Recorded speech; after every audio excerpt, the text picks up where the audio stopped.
Hola, soy Juanma Espinosa, capitán del Real Jaén. Escucha los partidos de tu equipo en Canal Jaén Deportes.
¿Qué tal? Muy buenas tardes. Bienvenidos una semana más a Canal Jaén Cofrade y a Uniradio Jaén. En este quinto programa de Imágenes Perdidas o Desconocidas en Jaén vamos a hablar de diversos temas del máximo interés de la Iglesia de San Pedro. Vamos a profundizar un poco más, ya lo hicimos en el programa anterior, comentamos algunas cuestiones interesantísimas. Vamos a profundizar en esa iglesia perdida en el año 70 del pasado siglo y en el retablo que proyectó Sebastián de Solís.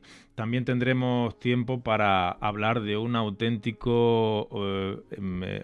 joya escondida del patrimonio imaginero de la ciudad de Jaén, como es el Cristo Dominico de Fernández Alemán. Y en la última parte del programa, en el último bloque, nos detendremos para hablar de las 7 escuadras de la Cofradía de la Veracruz. Hoy tenemos con nosotros, a algunos de nuestros colaboradores habituales y también a un invitado de excepción. En primer lugar, saludamos a José Domínguez Cubero, que es profesor y doctor en Historia del Arte. ¿Qué tal, Pepe? Buenas tardes, bienvenido. Muchísimas gracias por aceptar nuestra invitación.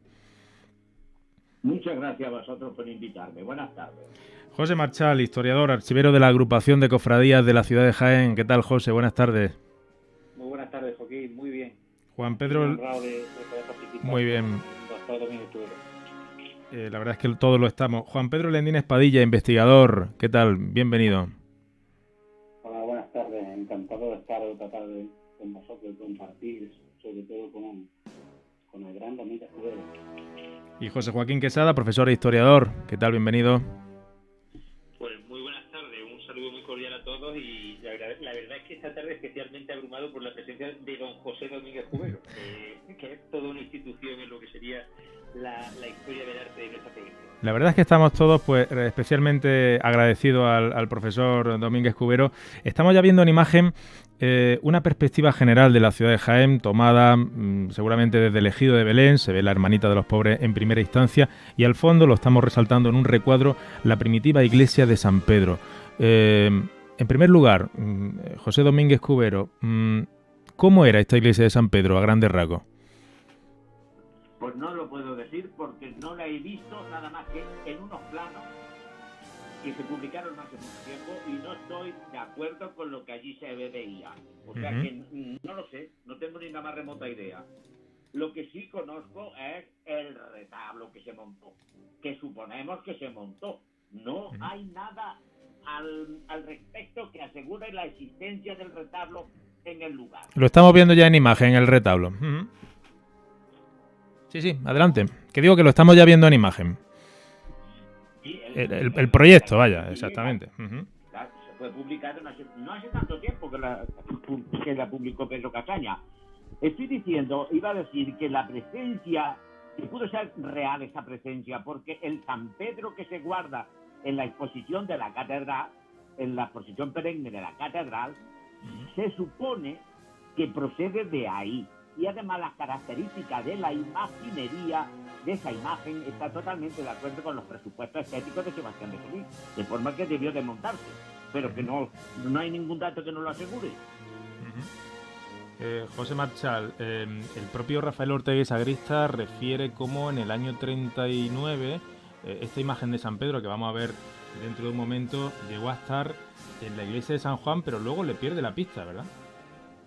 Sí, efectivamente. Es que la parroquialidad de lo que es la actual parroquia de San Juan y San Pedro correspondía hasta hace muy poquito a San Pedro, y las distintas vicisitudes de los dos templos, la ruina de San Juan después de la Guerra Civil y el hundimiento de San Pedro a principios del siglo XX, llevó a unir estas dos parroquias, estas dos iglesias en una única parroquia, ¿no?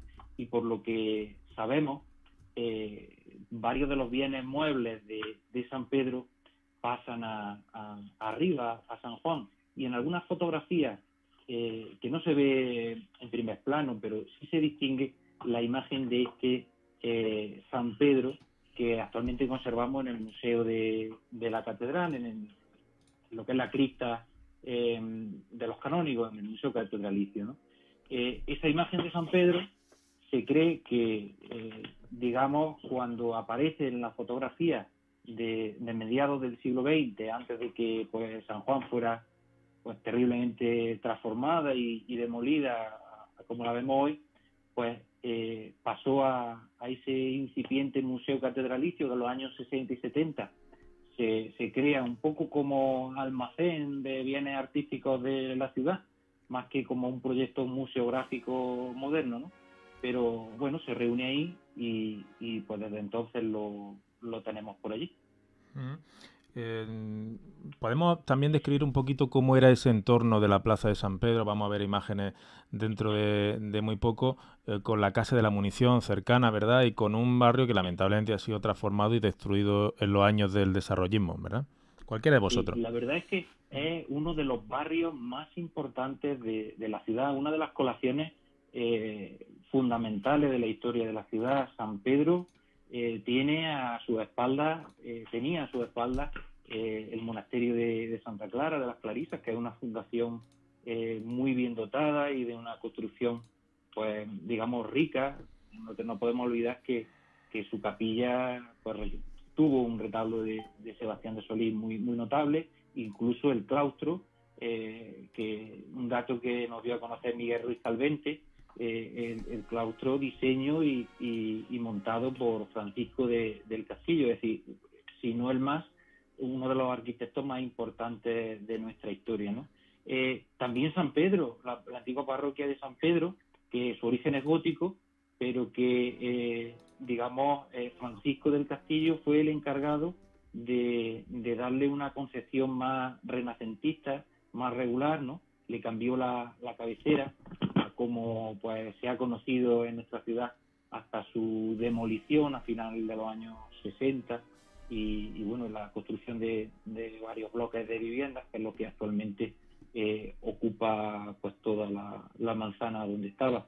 Y volviendo al principio de lo que nos comentaba, el barrio de San Pedro es el corazón de los artesanos, de los burgueses, de la religiosidad, porque en San Pedro estaban radicadas las capillas funerarias de al menos una de las familias más importantes de esa nobleza genuina de Jaén, los San Martín, que tuvieron pues, varios eclesiásticos muy famosos, entre ellos pues, un obispo de León, que allí tuvo su enterramiento en San Pedro.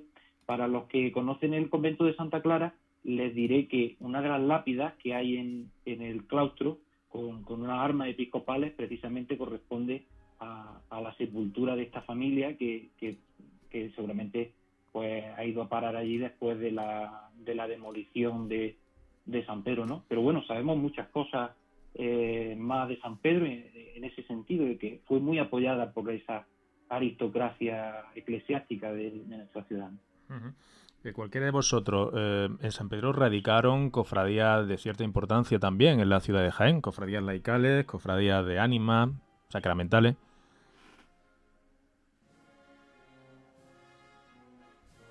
Sí, cualquiera de vosotros. Bueno, la verdad es que todas las parroquias tenían la obligatoriedad de tener ciertas cofradías casi obligatoriamente. La del Santísimo, la de Ánima, es decir, todas las parroquias de la diócesis tenían esas características. Pero en San Pedro es lo que comentaba antes, produce, al estar en el corazón social de la ciudad, lo que se produce es la existencia en ella de muchísimas devociones tan importantes como pudiera ser pues ese, creemos, Cristo de la agonía, creo recordar que era un amarrado a la columna, no sabemos más allá de los inventarios, ¿no? Precisamente hace muy poquito tiempo el doctor Pablo Jesús Lorite Cruz le dedicó un artículo a analizar precisamente los bienes muebles de San Pedro, los ornamentos, las estatuarias, las pinturas que se conservaban en inventarios que se hicieron de San Pedro, precisamente a raíz de esos cambios de parroquialidad de San Juan primero, traslado arriba, abajo, ¿no? que se fueron produciendo. Y la verdad es que, como te comentaba al principio, en San Pedro se localizaban cofradías muy importantes que prácticamente en nuestra actualidad son casi desconocidas o que tenemos muy poquitos datos sobre ellas, ¿no? Es notable también como información respecto a esta cofradía, a esta parroquia, prácticamente es lo único que queda de ella, junto con el San Pedro de la Catedral, es la imagen de San Bartolomé que preside el retablo precisamente de la iglesia de San Bartolomé de Jaén, una talla de mérito. Exacto. Ha sido Rafael Cañada quien ha descubierto que en Jaén existieron no solo una, sino quizás hasta dos cofradías de San Bartolomé, y una de ellas radicó durante un tiempo en la parroquia de San Juan y era popularmente conocida como la cofradía de San Bartolomé del Llano, y posiblemente su origen esté en ese San Pedro, en la parroquia de San Pedro, ¿no?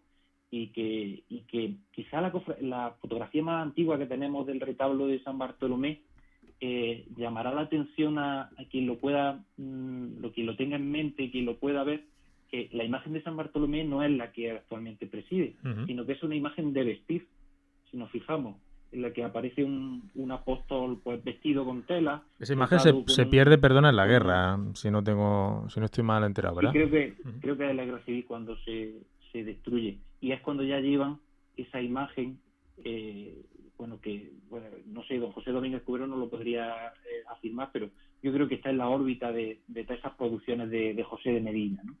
Que seguramente yo pienso que efectivamente no la he visto de cerca, pero el perfil que tiene se encaja perfectísimamente con lo de Medina. Uh-huh. Este barrio, como has dicho, era un barrio especialmente vinculado a determinados oficios. La nobleza tenía también, pues como ha comentado José, cierta presencia en esta iglesia. Era un barrio muy vinculado al campo, ¿verdad? Dentro de la ciudad, pero hemos visto en fotografías antiguas como parece que estuviera construido a base de casería urbana, José. Yo creo que ha estado rodeado por lo que es la muralla y los olivares y las huertas, pues prácticamente hasta los años 60 y 70. Toda la parte del paseo de la estación, detrás de la Hermanita de los Pobres, esas grandes manzanas urbanas, eran grandes huertas, y eso en la fotografía se nos transmite perfectamente, ¿no? Ha sido una de las zonas, pues, lindera a las murallas, lo cual, no sé, la caracterización, pues, de las sociedades, lo cual quiere decir que hay muchos tipos sociales viviendo, ¿no? En ello, clases populares, nobles. Fijaros en esta lista tan maravillosa, donde podemos distinguir no solo las iglesias más importantes de la ciudad, San Andrés, La Coronada, San Juan, sino distintos palacios y distintas construcciones que ahora mismo no son totalmente desconocidas, pero que eran las grandes residencias de, pues bueno, casi campestres, a semejanza de lo que podría ser en la actualidad un poco el barrio del Realejo en Granada, ¿no?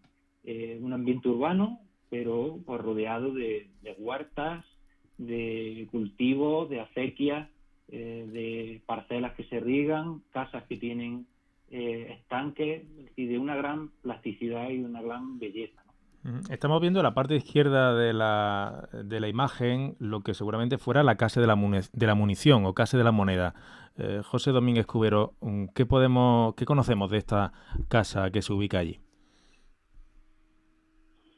Me has cogido un poco despistado y estaba haciendo otra cosa que no Sí, tenía más remedio. digo la Casa de la Moneda, donde se acuñó moneda, ¿verdad? En la época de Enrique IV.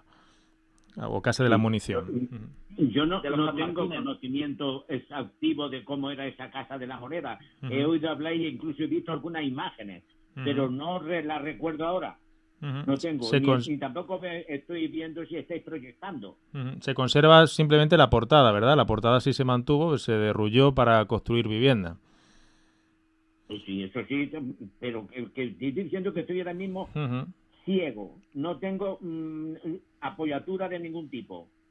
¿Qué se sabe de José Joaquín, de la labor que se desempeñó en esa casa, en ese barrio? Pues, ¿bien? ¿Cómo? José Joaquín, me refiero a José Joaquín ahora. Calla, José Joaquín.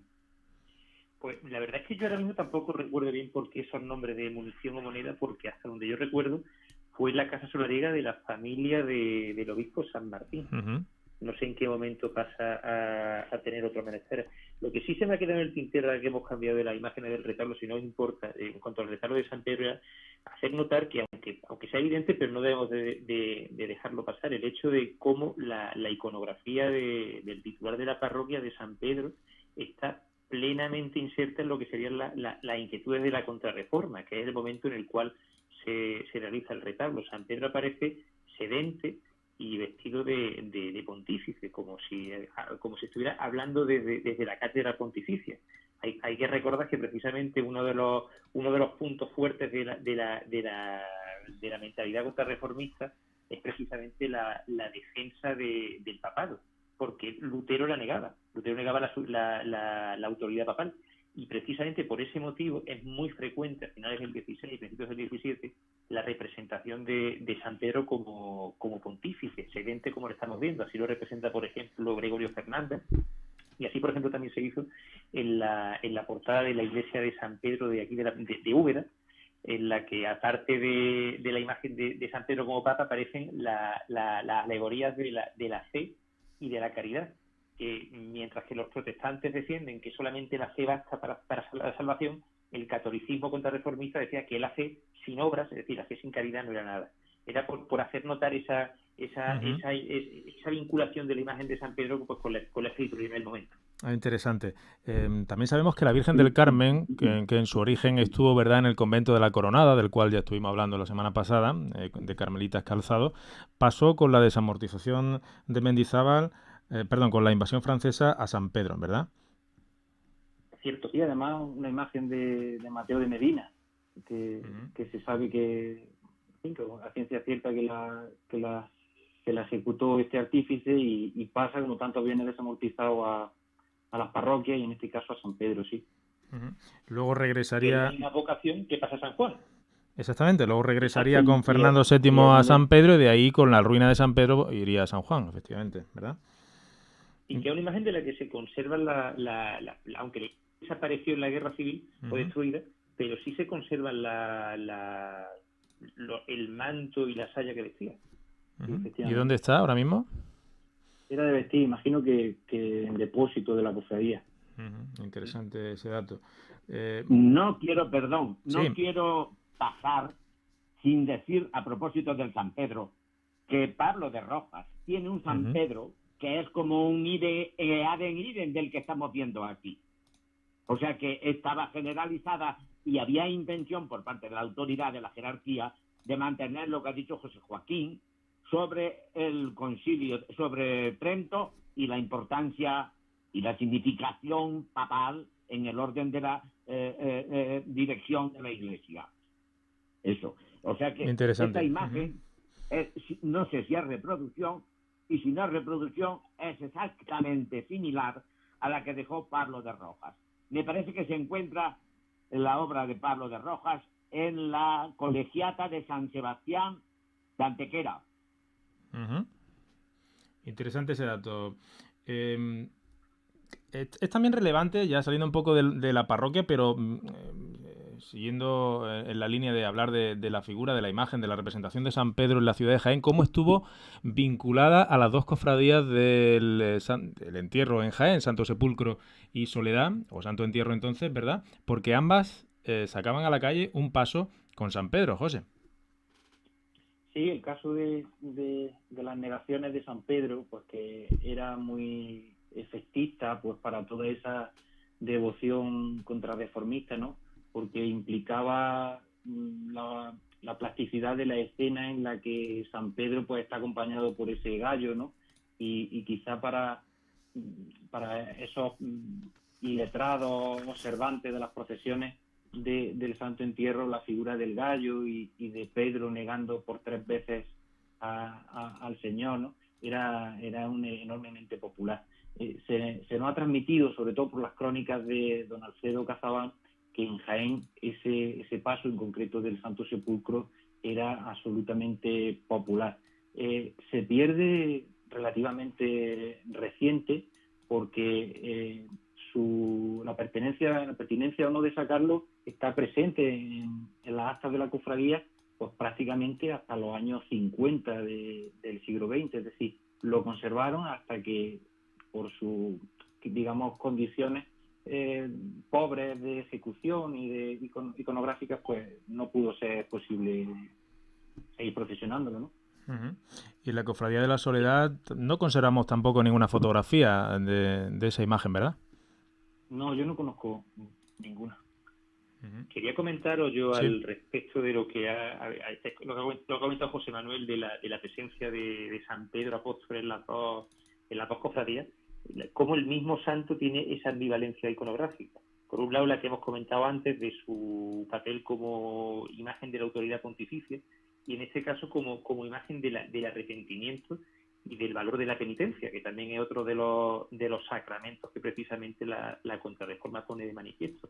Por eso, como bien ha comentado José Manuel, la presencia de ese San Pedro en lágrimas, acompañado por el gallo, en estas dos cofradías, y por eso, por ejemplo, también el emparejamiento que se hace de San Pedro Apóstol como imagen de arrepentimiento junto a Santa María Magdalena, que también participa en algunas de estas cofradías y que, por ejemplo, lo vemos, no sé si conocéis el ático del retablo mayor de la parroquia de Tegalajar, de la parroquia de la Santa Cruz, que Juan Pedro Lendínez me consta que lo conoce bastante bien. En el ático aparecen emparejados San Pedro Apóstol y Santa María Magdalena, pero por ese valor de dos imágenes relativas a la penitencia y al arrepentimiento. Interesante. Bueno, no sé si tenéis... No se ha Sí. comentado esa iconografía del arrepentimiento de San Pedro con la profundidad que aquí en la diócesis la tenemos. En la misma catedral, en el brazo del sur, en el meridional, entre las dos puertas de la sacristía y la de la calle, hay un Cristo, un exeomo de magistral, de maestría magistral, de una estructura espléndida. Se atribuye a un tal Luis de Aguilar, pero no hay exactitud en la autoría. Ahora bien, lo que sí puedo decir es que enfrente, justo en el otro brazo del crucero, aparece un San Pedro llorando a lágrima viva. Uno enfrente de otro. Esa es una escena palpable y candente de la penitencia, del arrepentimiento. Y luego hay otro en el cuadro de Chircales, del Cristo de Chircales. Siempre se ha pensado que el que había a los pies de la cruz implorando fuera uno de los frailes, un fraile fundador, no me acuerdo ahora cómo se llamaba, un tal San Ginés de Nápoles, o Gaspar un Lucas. tal Nápoles de apellido. Pues pronto me di yo cuenta que ese no era un fraile, que ese era San Pedro. Ese cuadro tiene esa connotación de referirse a la penitencia, y también lo tenemos ahí puesto, aparte de que en muchísimos sitios, en la misma catedral de Córdoba, hay un Cristo a la columna y un San Pedro a los pies, a lágrima viva, llorando, el arrepentimiento. O sea que estaba muy extendido. En tiempos de la Contrarreforma, son productos de la iconográfico, icónico, icono, es un icono muy fuerte de la Contrarreforma para significar el arrepentimiento. La penitencia. De forma que no tiene nada de particular que nos aparezcan por aquí con tanta extensión el tema de las lágrimas de San Pedro, y relacionado con esto la exhibición en las exposiciones, en las procesiones de Semana Santa. Si os parece, vamos a cambiar de bloque porque nos quedamos sin tiempo, ¿verdad? Y tenemos que hablar de esta imagen que afortunadamente sí se conserva, no solamente se conserva, sino que hace unos años fue una gran y grata sorpresa para todo el ámbito cultural, cofrade, etcétera, de Jaén, que es este formidable crucificado de Fernández Alemán, al menos atribuido, pero tiene, ahora hablará de él José Domínguez Cubero, toda la pinta, y que es una auténtica joya. José Domínguez Cubero, ¿qué hace este Cristo aquí en la clausura? Esta maravilla. Yo tuve la suerte de ver ese crucificado cuando estaba montada en la exposición y murió en la cruz en Córdoba. Una exposición espléndida que se hizo de crucificado, y en la sala de exposiciones de Caja Sur. Entonces llevaron a esa exposición un crucificado que procede de Carmona, de la Amargura, el crucificado que sacan el Cristo de San Felipe de la Hermandad de la Amargura de Carmona. Y por esos tiempos me llamaron para que fuera a ver al estudio de Jacinto Linares, que estaban restaurando un crucificado.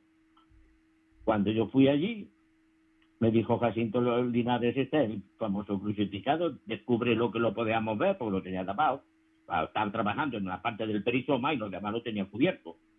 Y dice, ¿tú no crees, Pepe, que esta imagen tiene mucho que ver con el que hemos visto en la exposición de murió en la cruz?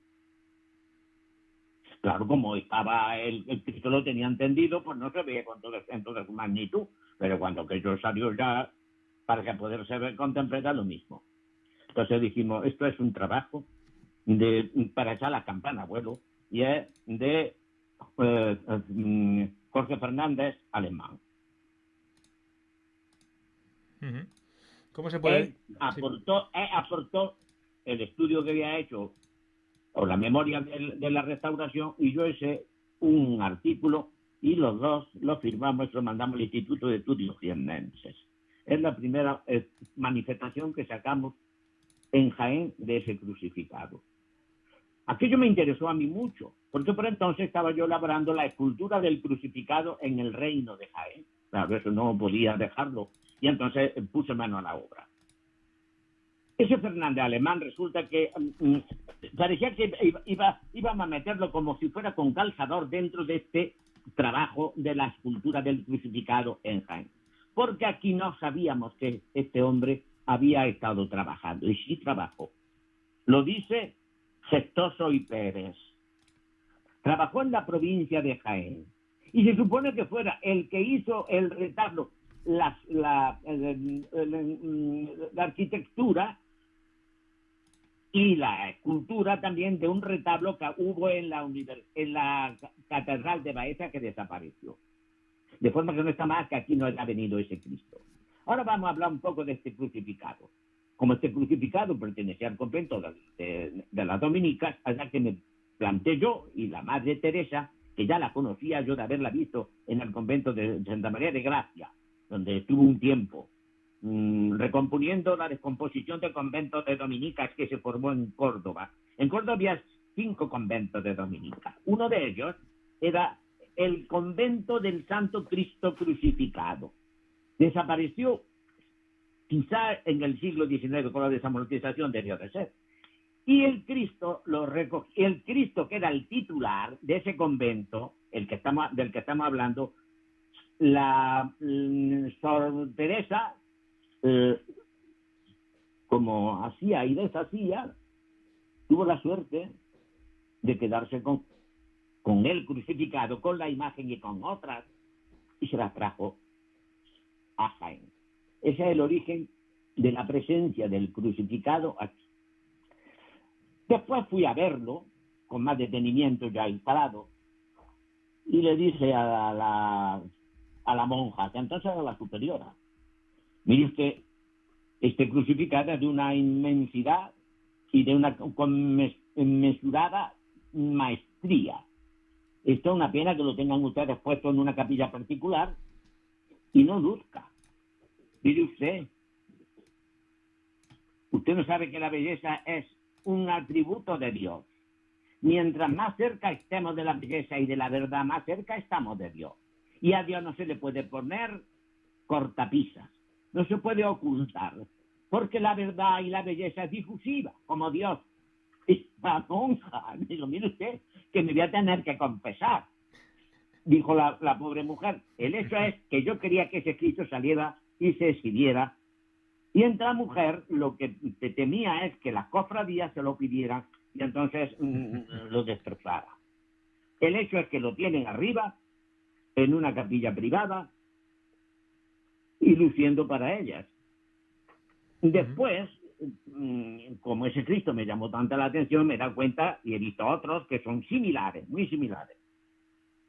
Por ejemplo, en Carmona, en el convento de Santa Clara, entrando a la nave de la iglesia hacia la zona del Evangelio, hay una capilla con un crucificado exactamente igual, un calvario. El crucificado está fatal. La monja que estaba por allí dice, mire usted, este Cristo es de un valor incalculable y ustedes lo tienen hecho como un colador, está lleno de agujeros de la carcoma, de la termita. Pero usted, mire, que no vale un capital. Digo, pero más vale el Cristo. Total. Yo no sé si lo habrán restaurado o no lo han restaurado, pero ese también. Desde Jerez, donde suelo ir con frecuencia, porque tengo una hija allí, hice una visita a la iglesia de Lebrija. Y en Lebrija hay una sacristía, y dentro de esa sacristía una capilla. Esa capilla la tienen convertida en museo. Y preside el museo otro calvario de Jorge Fernández Alemán. De forma que ya ese es otro. Hay otro el Cristo de la Viga de Lebrija. El Cristo de Lebrija le llaman el Cristo de la Viga. El Cristo de la Viga de Fregenal de la Sierra, que se llama también el Cristo de Perdón. Ese también pertenece a la misma autoría. O sea que fueron varios los crucificados que este hombre hizo. La fama que tenía como buen maestro era importantísima. No podemos olvidar que uno de los principales autores que colaboran en el gran retablo de la Catedral de Sevilla. Y además que está muy metido dentro de el realismo gótico centroeuropeo que se extiende entre el siglo XV y el siglo XVI. El gran escultor Tilman Schneider y Weiss Stott son dos magníficos y extraordinarios escultores del realismo tardogótico, del que no podemos pensar que estos lo ignoraran, porque muchas de las connotaciones artísticas de estos grandes centroeuropeos se vienen a representar en este Jorge Fernández Alemán. Claro que Jorge Fernández Alemán procedía de los Países Bajos. y esas zonas están hechas entre Europa, tomaban todas las mismas características artísticas, desde tiempos anteriores, desde que el realismo gótico empieza a generalizarse. De forma que podemos decir que es una pieza de primerísima magnitud, que tenemos la suerte de tenerla aquí, y que aunque las monjas no dejan que le se vea como nosotros quisiéramos, tampoco está muy oculta, porque no hace tanto se montó en la exposición que estuvo en la catedral con motivo del año 2000, creo que fue, no me acuerdo exactamente. Sí. Y ya está. Si me tiene que preguntar alguna cosa, con esto creo que he dejado información suficiente sobre ¿verdad? esta gran talla que tenemos aquí, que en tanto aumenta la categoría artística de nuestro patrimonio. Sin duda, ¿no? Y un gran desconocido hasta precisamente el momento que has comentado. José Joaquín, no sé si tenéis algo más, o Juan Pedro, no sé si tenéis algo más que añadir. La verdad es que escuchar a José Domínguez sobre este tema... Dime. Después, la exposición que ha hecho don José Domínguez Cubero y el repertorio de imágenes de crucificados de Fernández Alemán que ha recorrido por Andalucía es magnífico. Y es muy interesante cómo ha destacado esa vinculación de estos crucificados con lo que se está haciendo en el centro de Europa. Me gustaría resaltar también cómo no solamente es una iconografía y unas formas que no vienen del centro de Europa, sino que desde Andalucía, desde el taller de Fernández Alemán, se va a proyectar también a América, porque de hecho está documentado que Fernández Alemán envió ya en 1513 un crucificado a las Antillas, a la isla a la Española, e incluso más tarde otro está documentado a Colombia. O sea que es una iconografía que es de Centro Europa y que se va a importar a América también. Creo que es un dato interesante. Interesante, sí señor. José Marchal. Bueno, yo estoy sobrecogido por la docta opinión de don José, ¿no? Y la verdad es que es un grandísimo desconocido de nuestro patrimonio, que bueno, que ya él en el año 2003, en el boletín del Instituto de Estudios Jiennenses, pues se detuvo ampliamente en describirlo, también en su libro sobre los crucificados, ¿no? Yo creo que es seguramente una de las imágenes más necesitadas de difusión en cuanto a eso, ¿no?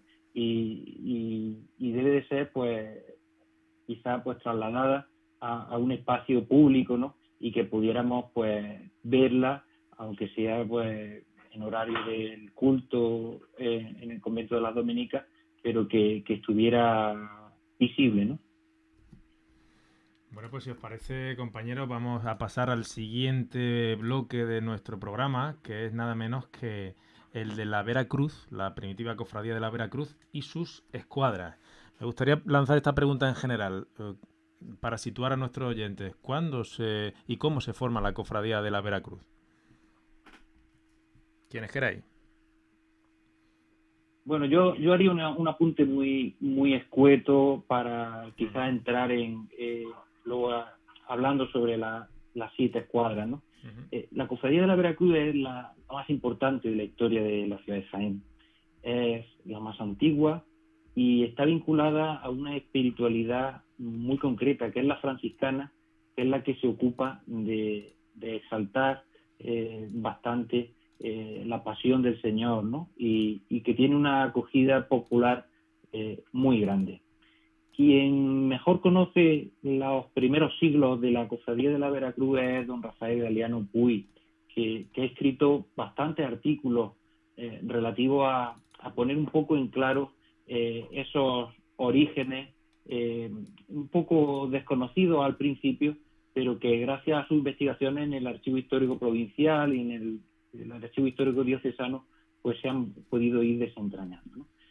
Debemos tener en cuenta que ha habido distintas épocas históricas en esta cofradía y que cuando se ha destacado más como cofradía de escuadras o de las 7 escuadras ha sido a raíz del siglo XVIII. Todas las cofradías en Jaén a mediados del siglo XVIII sufrieron un episodio de apagón por razones sociales, pero también por razones políticas. Las cofradías estuvieron de alguna manera mal vistas por la corona y, digamos, por esos ilustrados radicales que veían en ellas pues un entretenimiento del pueblo que lo sacaba de actividades que eran más industriosas o más, digamos, que repercutían más en el bien social, como creían, ¿no? Y hasta pues prácticamente el último tercio del siglo XVIII, con la participación de un gran personaje de nuestra historia, que es de don Juan Manuel de Bonilla, pues no se consigue, digamos, refundar un poco las cofradías de nuestra Semana Santa. Y la Veracruz será una de esas protagonistas, junto con quizá la cofradía de nuestro Padre Jesús y el Santo Sepulcro, protagonistas de ese renacimiento cofrade. ¿Y cómo lo hace la cofradía de la Veracruz? A raíz de la multiplicación de sus escenas en la calle, y hasta el punto de que eso queda tan marcado en la gente que empezó a ser conocida como la cofradía de las 7 escuadras, porque sacaba 7 pasos o 7 escenas de la Pasión en los distintos momentos, y sobre todo en escenas muy populares a los ojos del pueblo fiel, ¿no? Bien, estamos viendo en imagen, vamos a seguir un orden cronológico mejor porque aquí hay mucha tela que cortar, ¿verdad? Pero en primer lugar vamos a hablar de la oración del huerto. ¿Qué podemos hablar de esta escuadra, primitiva escuadra, de este paso? Aunque la escuadra, ¿verdad?, era más bien las cofradías de que se componía esta congregación, porque recordemos, antes de seguir con el tema, esta cofradía está compuesta por otras varias, ¿verdad? Sí y no, verás. Al menos sí antiguamente, sabemos, ¿verdad? Eso es, sí sabemos que la congregación lo que viene a reunir es varias escuadras.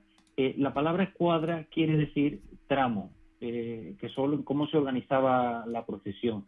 Sí sabemos que, por ejemplo, la congregación aglutinaba en concreto a la cofradía de la oración en el huerto, que esta sí estaba erigida canónicamente, ¿no?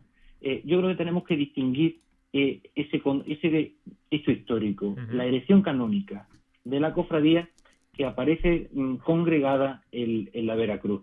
Esa multiplicación de escenas pues dio lugar a un culto popular muy, muy grande, y que la congregación tiene que financiar la adquisición de esos pasos, de esa imaginería, pues otorgándole cierta independencia a cada una de las escuadras. Y cuando nos referimos a escuadras, lo hago en esa primera acepción como de tramo o digamos escuadra en la calle, ¿no? ¿Qué pasa? Tenemos muy poca información sobre el resto de cofradías o escuadras en el aspecto histórico, en el aspecto de estatutos. Sí sabemos que se conservan unas constituciones muy interesantes de la cofradía de la oración, que yo creo que destacaría que es la más importante de las escuadras en cuanto a diversidad de los distintos pasos y de las distintas imágenes que ha tenido a lo largo del tiempo, y incluso pues en fin hasta nuestros días como también una cofradía que hace su procesión el Domingo de Ramos. Ayer comentábamos un poco en broma y analizando algunos aspectos relativos con la cofradía, en este caso el paso de la oración del huerto, cómo había datos casi para hacer una tesis doctoral debido a los vaivenes que ha sufrido y a los cambios que ha experimentado este paso en la congregación, ¿verdad? Sí, porque si nos referimos solo a los titulares, a Jesús orando en el huerto, pues yo creo que estamos hablando de al menos 5 o 6 imágenes que podamos documentar en tiempo reciente, y sospecho que dada la antigüedad de la cofradía y aún así, dada la antigüedad de la congregación de la Veracruz, podemos estar hablando de más. Si ya entramos en imágenes secundarias o en los propios pasos o tronos o andas, yo creo que estamos ante la más rica y la más diversa de las cofradías que hacen actualmente procesión en la ciudad de Jaén, ¿no? La oración del huerto, ya sabemos que la imagen actual es de Juan Abascal Fuentes, que la talló entre el 69 y 70, ¿verdad? Sin embargo, el ángel que lo conforta procede del grupo escultórico de 1918. Estamos viendo en imagen seguramente la talla del Cristo que por cierto, ahora veremos que fue la única que se conservó, la talla religiosa me refiero, de la cofradía durante la Guerra Civil. Esta parece ser, este es el grupo escultórico de 1918, sobre el cual luego Juan Abascal pues talla nueva cabeza y nuevas manos, ¿verdad? Pero anteriormente hubo otras imágenes, se incorporó incluso el ángel anterior ya lo hemos visto, era un ángel de un tamaño muy reducido, es decir, ha tenido una historia realmente interesante. Me refiero, fue curiosamente la única imagen que se conservó durante la Guerra Civil, porque el hermano mayor y su mujer, que era camarera de esta imagen, de esta talla, lo guardaron en su domicilio. Es curioso que no sucediera con el Cristo de la Veracruz, quizás más difícil también de disimular, y también supongo que sería relevante el dato de que la esposa del hermano mayor fuera la camarera, ¿verdad? Efectivamente. Muchas de las escuadras estaban asociadas a familias. Muchos de los enseres, ahora estamos acostumbrados a conocer que las cofradías tienen casa de hermandad, fabricanías, donde depositar los bienes muebles, y entonces donde se conservaban todo este tipo de ornamentos y bienes eran en las casas de los distintos cofrades. Quizá esa multiplicación de las escuadras y que sus respectivos hermanos mayores y camareras pues tenían muchos de estos bienes en sus hogares, pues permitió pues que la Veracruz pudiera salvar alguna parte de su patrimonio, ¿no? Pero la realidad es que es un porcentaje, como has dicho, muy, muy escaso, y que lo que son las imágenes titulares de gran peso artístico pues desaparecieron todas. Gran parte de retablos, pasos, por no hablar del Cristo, pues, el Señor del Trueno, primitivo Cristo de la Veracruz de Cuellar, ¿no? que fue pasto de las llamas y que se destruyó. Ya se conservaron. Sí. También se conservaron algunos sayones, como este que estuvo saliendo con el Cristo de la Caída, de la Cofradía de la Magdalena. Lo vamos a ver ahora a continuación. Tenemos aquí algunos sayones en imágenes del señor preso. Ahora podemos hablar un poco de este paso, ¿verdad? Y uno de los sayones que iba con el Cristo de la Columna efectivamente estuvo procesionando, el que ahora vemos aquí a la izquierda, algunos lo reconocerán y lo recordarán, en el paso del Señor de la Caída de la Magdalena. En esta otra fotografía ahora se ve mejor, ¿verdad? Es decir, se supone que los refugiados, creo que fueron de Espejo, de Porcuna, de Montilla, en la granja agrícola, pues prendieron fuego a las imágenes, pero solamente a las religiosas, porque también se conservaba, entre otras, ¿verdad?, la imagen de Pilato, ¿verdad?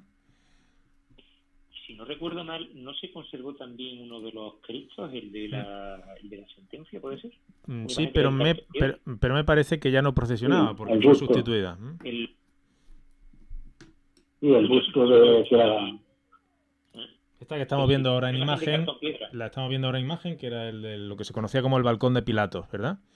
Sí, efectivamente. Esa imagen yo la he visto, en una exposición que se celebró, no sé si la recordáis, hace unos años en el Corte Inglés. Sí, pero fue sustituida, perdona, José, en 1925. Por lo tanto, ya no era titular de la cofradía. Ya no era titular, vale. Sí. Pero es verdad que se conserva. Bueno, podemos ir hablando de algunos de la escuadra detenidamente. Una de las más llamativas era, en cuanto a devoción y en cuanto a popularidad, era la del Cristo de la Columna, que ha tenido una historia un poco ajetreada también después de la Guerra Civil. La cofradía intentó recuperarla, incluso le encargó a Jiménez Marto la hechura de esta talla, pero fue desechada, no gustó absolutamente nada.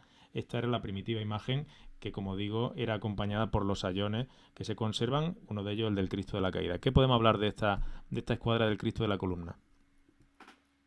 Pues yo solo una nota histórica. Esta de la Columna era también otra de las cofradías que estaban vinculadas en esta congregación de la Veracruz, y el dato más antiguo que tenemos es del año 1702.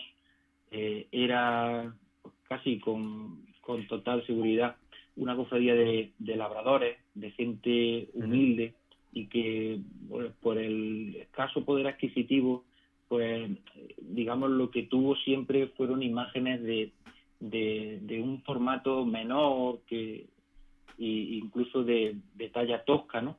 Que llamaba sobre todo la atención por la pobreza de su indumentaria. Eran imágenes muy secundarias, sobre todo, además del Cristo, que tenían que ser vestidas, que en algunos momentos pues aparecían vestidas con ropajes imitando orientalizantes, ¿no? Que llamaban mucho la atención, sobre todo a los niños, y que los hacía tan populares, ¿no? Y bueno, con el tiempo la escuadra de la columna, el paso de Jesús azotado en la columna, pues se fue convirtiendo en uno de los esenciales de las 7 escuadras. Y bueno, a lo largo del siglo XIX protagonizó distintas reformas y es uno de los primeros que pasan a procesionar en pasos como los vemos hoy en día, a partir de 1888, que es por dentro, ¿no? A través de pues ese tipo de tronos de madera pues pintada en blanco, con dorado, con tulipas de cristal, incluso con flores de tela y de cera, que eran tan populares, ¿no? O de trapo, como se la llamaba. ¿Quería hacer una pregunta? Sí, adelante. Sobre este Cristo de la columna, ¿se sabe una cierta antigüedad o es una imagen del siglo XX? Yo creo que por la foto lo que se distingue es una imagen seguramente de bastante reciente a la fotografía, ¿no? Es decir, de finales del siglo XIX o principios del siglo XX. Si os fijáis, yo creo que el paño de pureza aparece que es de tela, ni siquiera es una talla, y además también llama la atención otra cosa, que es que tiene pelo natural y unas potencias bastante llamativas, colocadas como en corona, ¿no? Sí, por cierto, que eran no digo que eran de hojalata, no se sabe si porque, decía el Rafael Ortega Sarista, si porque los franceses se quedaron con todo, porque ya no se exhibían por el riesgo de que alguien se las llevara, pero llamaba la atención que las potencias de estas imágenes fueran de hojalata, no de alpaca plateada, ni de plata. Gran pobreza. Me vaya a perdonar. Sí. Me vaya a perdonar un momento. Adelante, José. ¿Puedo hablar? Sí, por supuesto. El aspecto de la imagen es una imagen barroca quizá finales del 17 o ya del 18. Lo que pasa es que está súper adulterada, camuflada. Yo creo que de forma ridícula, como eran casi todas las imágenes que procesionaban en la escuadra del Cristo de la Veracruz. Esta imagen tiene una buena disposición anatómica y está con una disposición corporal muy a propósito para sostenerse sobre o para amarrarse a una cruz baja como corresponde a ese momento. Pero la pena es que no tengamos una fotografía de mediana calidad que podamos definirla. Claro. Porque lo que se ve ahí es eso, lo que termino de decir, una imagen de no mala factura, camuflada o estropeada por los añadidos, los postizos que se les solían poner a las imágenes, tanto las de las señores como las de las virgen. Don José, ¿no le recuerda? Me hubiera encantado haber visto esta imagen al natural o de una fotografía medianamente buena. Don José, ¿no le recuerda, aunque sea vagamente, al Cristo de la columna de Mengigas, que era de José de Medina? En la postura. Sí, en la disposición y en la pose es la misma. Pero yo creo que eso Medina, yo no sé, para definirse tenía que ser la fotografía con más evidencia. Ya digo que no es mala imagen. No es mala la secuencia y la disposición y la disposición de la anatomía en general. Pudiera ser de Medina, pero no se puede uno definir por falta de precisión. Es que la iconografía, la fotografía me recuerda a ese Cristo. Por eso le pregunto, pero claro, puede ser posterior. Sí, no podemos asegurar nada. Me extraña mucho que Medina no tuviera aquí más imágenes de Semana Santa en un momento en que la Semana Santa estaba tomando cierto auge. En ese momento ya el 18 empezó a recuperarse, luego después en el 19 viene la hecatombe, pero mientras tanto no. Y aquí no tiene, aparte del Cristo del que se lo atribuimos, muy bien atribuido el Cristo de la Expiración, no tiene más imágenes procesionales de Semana Santa, de pasión. Y es una cosa muy extraña, porque se conocen varias imágenes de pasión de Medina en otras partes, sobre todo en la provincia de Sevilla. Se conoce en Marinaleda hay un Cristo, un nazareno, con peluca también. Uh-huh. ¿Cómo se llama el pueblo de los mantecas? En Estepa tiene varias imágenes. Y aquí extraña que no, es una cosa rara, que no conservemos nada de Semana Santa. Posiblemente este Cristo, por lo que has dicho antes, y no paro de darle vuelta, pero tengo la imagen delante, de que me parece una buena disposición anatómica y no mal la expresión corporal, pero es que no quedamos nada más que a eso, porque luego la fisionomía no se observa. Y entonces al no observarse, pues no tenemos fuerza suficiente para calificarla. Claro. Bueno, pues hay que decir. Es que curiosamente, sí, Juan Pedro. Es que curiosamente de José de Medina solo está documentada una imagen profesional, para procesionar por las calles, que si no me equivoco es ese Cristo de la columna de Mejía, que lo documentó el cronista de Mejía, Barahona. Y eso sí. Y además las fotografías. A mí me mandaron una fotografía. Yo conozco al cronista de Mengíbar, a don Sebastián, me parece que se llama. Y le dije que por favor, ¿cómo? Le dije que por favor, que una fotografía con mejor resolución que me la mandara. Pero solo se conocerá la que existe. Pero es un poco simple, porque era crucificado que también tenía perizoma postizo, y eso le quita entidad a las imágenes. Sí,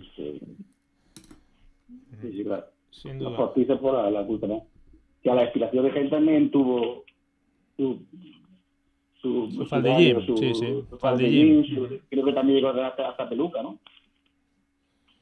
Es que no oigo bien, el teléfono tiene que tener algún problema. Sí, decía que hasta el Cristo de la Expiración de Jaén tuvo su faldellín. También, eso se la pusieron. Eso era moda, entonces, es absurda. Pues no sé por qué. Uh-huh. Seguramente buscaban la decencia. Sí. No lo sé. Bueno, pues señores, amigos, compañeros, se nos acaba el tiempo hoy. Hablando de las cofradías de Jaén, de su historia, de sus calles, de su edificio. Muchísimas gracias, José Domínguez Cubero. Ha sido todo un honor tenerlo con nosotros esta tarde. Siempre se aprende una barbaridad con usted. Muchísimas gracias. Muchas gracias a vosotros. Gracias, José Marchal, a Juan Pedro, a José Joaquín. Gracias por habernos acompañado una tarde más. Un placer. Bueno, y a nuestros oyentes los emplazamos para el próximo domingo, donde continuaremos hablando de los temas que se nos han quedado pendientes, entre otros el resto de escuadras de la Cofradía de la Veracruz. Así que sin más os emplazo. Les recuerdo que este programa se emite en diferido a través de la radio de la Universidad de Jaén, Uniradio Jaén, en el 103.9 de frecuencia modulada. El lunes a partir de las 12 del mediodía. Gracias y hasta la semana que viene.